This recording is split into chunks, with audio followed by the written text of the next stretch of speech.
Example 8. Investigate the family of functions given by f of x, which is equal to c times x plus the sine of x. What features do the members of this family have in common, and how do they differ? Well, first, let's find the first derivative of this function. So the first derivative of this function is going to equal c plus the cosine of x. And if we want to find the second derivative of this function, well, the second derivative is going to be negative sine of x. Okay, so let's talk about this. So the derivative f prime of x, which is equal to c plus the cosine of x, if c is greater than 1, then we know that the first derivative is going to be greater than 0 for all since cosine of x is greater than or equal to negative 1. So f is always increasing. Now, if we let c is equal to 1, then f prime of x is going to equal 0. Then x is an odd multiple triple of pi. But f is just a horizontal tangent there and is still an increasing function. Similarly, if c is less than or equal to negative 1, then f is always decreasing. So if c is in between negative 1 and 1, then the equation c plus the cosine of x is going to equal 0 has infinitely many solutions, where x is equal to 2n pi plus or minus the cosine inverse of negative c, and f has an infinitely many minima and maxima. So let's go ahead and graph this. Okay, so let's take a look at the values of c. So if we let the constant 1.5 equal c, and then we have times x plus the sine of x, we're looking at that function, there is that graph. Okay, and then if we let the constant equal 1, okay, times x plus the sine of x, you can see what's happening with that graph. Okay, if we let it equal 0.5, and then you can see what's happening with that graph. Okay, if we let it equal 0, the constant, right, it's going to be 0 times x, and it's just going to graph the sine of x. And then if we have negative 0.5, then we can see that's going below here, right, but it's increasing on the left side, decreasing on the right. Okay, if we use negative 1, then you can see what's happening with that graph. And if we use negative 1.5, okay, again, you can see what's happening. So here you can see what's happening with that graph. Now, if we look at the first derivative, right, if we just look at the first derivative, and let me pull up this graph here. So here's the graph of the function. So this is the graph of what we just looked at. This is for the actual function.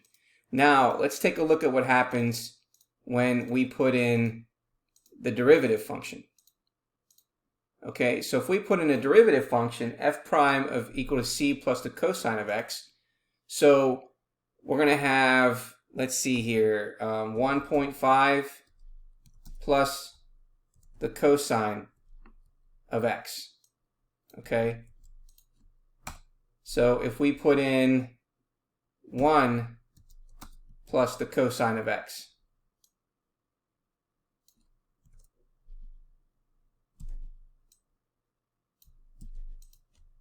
okay, if we put in 0.5 plus the cosine of x, you see what's happening with that graph. If we put in 0 plus the cosine of x. Okay, if we put in negative 0.5 plus the cosine of x, you see it's getting lower and lower. Okay, if we look at the derivative here again, we go negative 1 plus the cosine of x. Okay, and then negative 1.5 plus the cosine of x. Okay, so let's take a look at this graph here. And again, that represents the derivative function.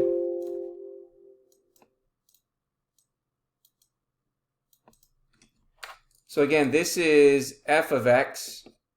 Now this is f prime of x of all those numbers. So again, as you can see here, that if c is greater than 1, right, wherever it is greater than 1, f prime of x is going to be greater than 0. If c is equal to 1, and let's take a look at that here, right, so if it's greater than 1, 1.5 plus cosine of x, which is purple, we know that the derivative is going to be greater than 0. When it's equal to 1, right, whenever it's equal to 1, then we know that the derivative, okay, x is going to equal 0, right? So you can see here that it's tangent hitting the horizontal axis. okay, when x is an odd multiple triple, okay, so there's pi, there's negative pi, okay? So, but f is just has horizontal tangents there and is still an increasing function. Now, similarly, if c is now less than or equal to -1 down here, right? So if it is -1, so that means that we're looking at the green graph, here the purple, and the last one here. So looking at the last three, we know that c is going to be in between -1 and 1. Okay, then the equation c plus the cosine of x equal to 0 is going to have infinitely many solutions, because you see here it's crossing the x-axis at infinitely many times. So it's going to have infinitely many minimum and maximum values. Okay, now if we take a look at the second derivative, so here's the second derivative. We have negative sine of x. So the second derivative is negative sine of x. So we can see here that it's going to be negative in between 0 and pi. So we know it's negative in between 0 and pi. And we know it's negative between 2 pi and 3 pi, and so on. Okay, so let's just take a look at this. Okay, so this is going to tell us what this function looks like for our regular function. Okay, so what it's telling us is that since the second derivative here, in between that interval from 0 to pi, we know is less than 0.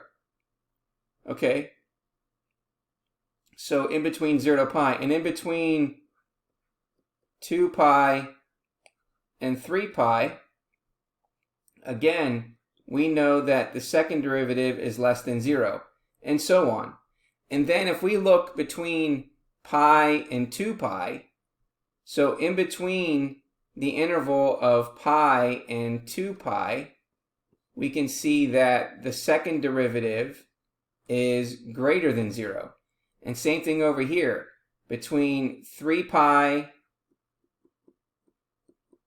and 4 pi, again, the second derivative is greater than 0. So that means it's going to be concave up here on the regular function, right? And the same thing over here. This means that this is going to be concave down on the regular function.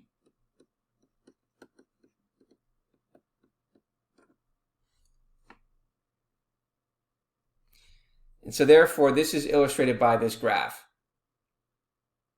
So let's confirm the concavity here. So here, if we take a look here, it's concave down, right? Where the second derivative between 0 and pi. And then from pi to 2 pi, it's concave up. And then again, we get to between 2 pi and 3 pi, we can see it's concave down, and so on. And it's the same thing for each other function with the different values of c.